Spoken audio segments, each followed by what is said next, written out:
Hello and welcome. आपका हमारे UPSC prep and motivation centre में स्वागत है। तो आज हम आपकी मुलाकात अपने एक ख़ास मेहमान से कराएंगे जिन्होंने यूपीएससी में 282 रैंक हासिल किया है। तो चलिए हम आज आप उनसे मुलाकात कराते हैं। अस्सलामु अलैकुम। वालेकुम सलाम। तो सबसे पहला सवाल ये है कि आपको सिविल सर्विस में आने की दिलचस्पी कहाँ और अब कैसे पैदा हुई? पहले तो बहुत-बहुत शुक्रिया आपका इस चैनल पे अपॉर्चुनिटी देने के लिए, कुछ कहने के लिए, ताकि जो बाकी स्टूडेंट्स हैं उनको कुछ इंस्पिरेशन हासिल हो। तो सिविल सर्विस की जो जर्नी रही है, सबसे पहले बचपन से ही मेरा ये तरीका रहा था कि आपके आस-पास जो प्रॉब्लम्स हैं लाइफ़ में, उसको आप कैसे सॉल्व करें। तो ज़्यादातर जो दिखता है, आस-पास जो लोग अमीर होते हैं, जिनके पास पैसा होता है, वही लोग दूसरे लोगों की मदद कर पाते हैं। जी। तो मेरा ये मानना था कि अगर आप पैसा कमाएँगे ज़्यादा, जी। तो आप दूसरों की मदद कर पाएँगे। तो उसी मेंटालिटी को लेते हुए हम आईआईटी जाना हुआ ताकि ज़्यादा पैसे कमाएँ, अच्छी सैलरी, वहाँ से पैकेज अच्छा आता है और बाकी लोगों की मदद करें। लेकिन धीरे-धीरे पता चला कि एक पैरेलल सिस्टम जो है वो वर्क कर रहा है लोगों की मदद करने के लिए, लेकिन वो एफ़िशिएंट नहीं है।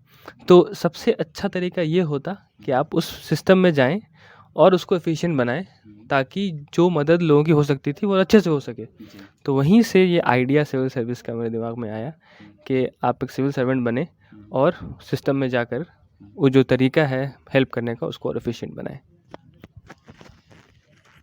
मतलब ये बात हुई कि हम जो तरीका सोचते हैं दूसरों की मदद करने का वो तरीका नहीं होता है। उससे भी बेहतर और तराइक होते हैं जो हमें पता ही नहीं होती।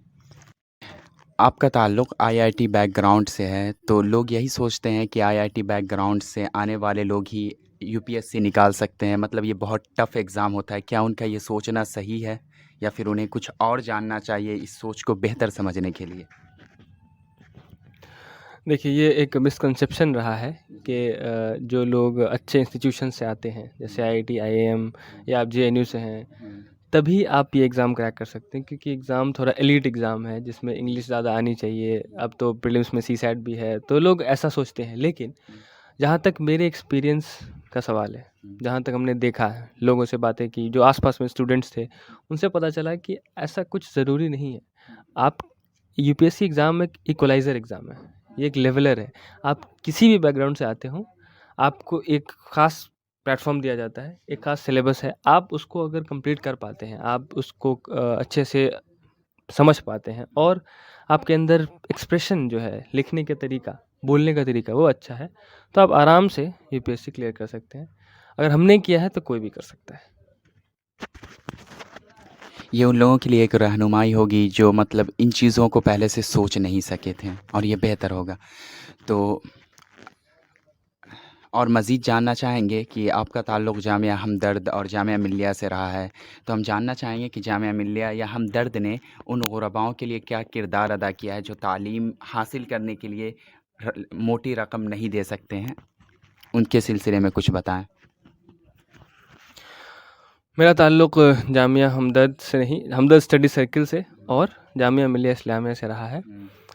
ऐसे जो माइनॉरिटीज़ के लिए बहुत सारे इंस्टीट्यूशंस हैं जो कि उनकी मदद कर रही हैं कि वो एजुकेशन में आगे आएँ, क्योंकि एजुकेशन ही वो एक तरीका है जिससे आप किसी सोसाइटी के जो लेवल ऑफ अंडरस्टैंडिंग है, किस सोसाइटी का इकोनॉमिक लेवल है, सोशल लेवल है, हर स्टेटस को बढ़ाया जा सकता है अगर आप एजुकेशन में आगे आते हैं।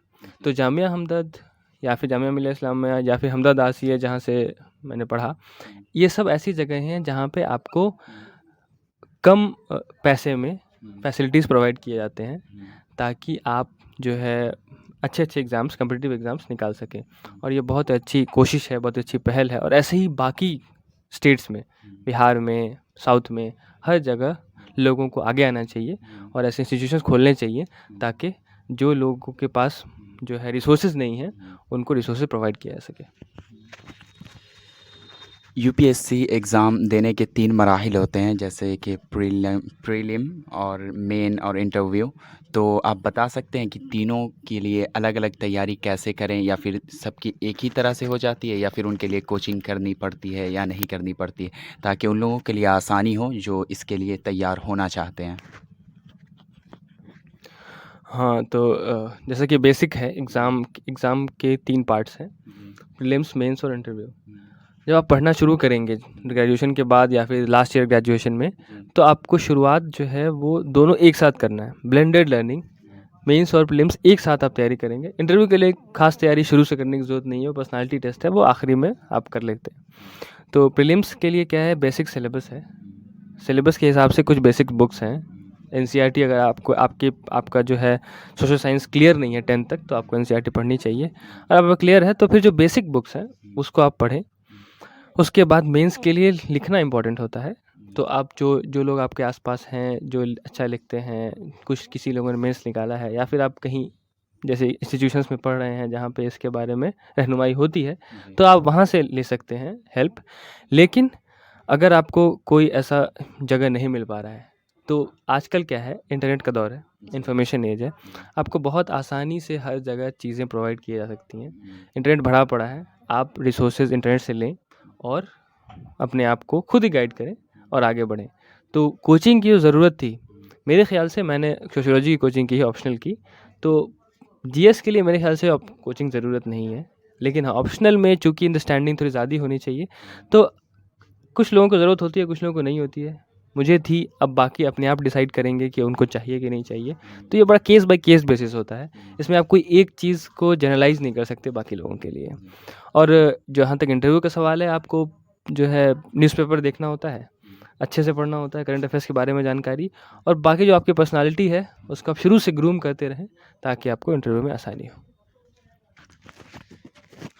और हमारा सबसे लास्ट और आखिरी सवाल ये होगा कि अक्सर जवान लोग जो होते हैं वो सब के सब सोशल मीडिया में मुब्तला हैं और वो सोचते हैं कि सोशल मीडिया को छोड़े बगैर बेहतरीन से बेहतरीन एग्ज़ाम निकाल सकें। क्या उनका ये सोचना दुरुस्त है? देखिए, साइंस के हर इन्वेंशन की तरह सोशल मीडिया भी एक डबल एज्ड स्वॉर्ड है। यानी इस तलवार में दोनों साइड जो है धार है। आप चाहे तो सोशल मीडिया का यूज़ बहुत ही ज़्यादा अपने सेल्फ डेवलपमेंट के लिए कर सकते हैं, या फिर सोशल मीडिया का यूज़ सेल्फ डिस्ट्रक्शन के लिए भी कर सकते हैं। तो किसी भी टेक्नोलॉजी को आप पर से गलत या सही नहीं कह सकते, डिपेंड करता है कि यूज़ कौन कर रहा है। तो मेरे ख़्याल से अगर आप फोकस्ड स्टडी करना चाहते हैं तो बहुत ही रिड्यूस्ड यूसेज, यानी कि बहुत कम, दिन भर में आधा घंटा, अगर आपको थोड़ा एंटरटेनमेंट चाहिए तो थोड़ा सोशल मीडिया देख लिया। लेकिन वो आपके लाइफ को जो है ड्राइव नहीं करना चाहिए। आपका ड्राइव कुछ और है। अगर आपको कुछ टाइम के लिए रिलैक्स करने के लिए कुछ करते हैं आप, तो वो चलेगा। लेकिन जो है लाइफ का मेन मकसद बन जाना, बहुत लोग जो है उसमें अब तो सुनने में आ रहा है कि सोशल मीडिया एडिक्शन हो रहा है लोगों को, गेमिंग का एडिक्शन हो रहा है। तो ये एक गलत साइड जो है यूथ जा रहे हैं। तो मेरे हिसाब से अपने आप में सेल्फ डिसिप्लिन इनकलकेट करना, ताकि आप सही चीज़ों का इस्तेमाल सही तरीके से करें जो कि आपके डेवलपमेंट के लिए हो, ये ज़्यादा सही रहेगा। Thank you so much for interview and thank you so much for watching. Then see you again.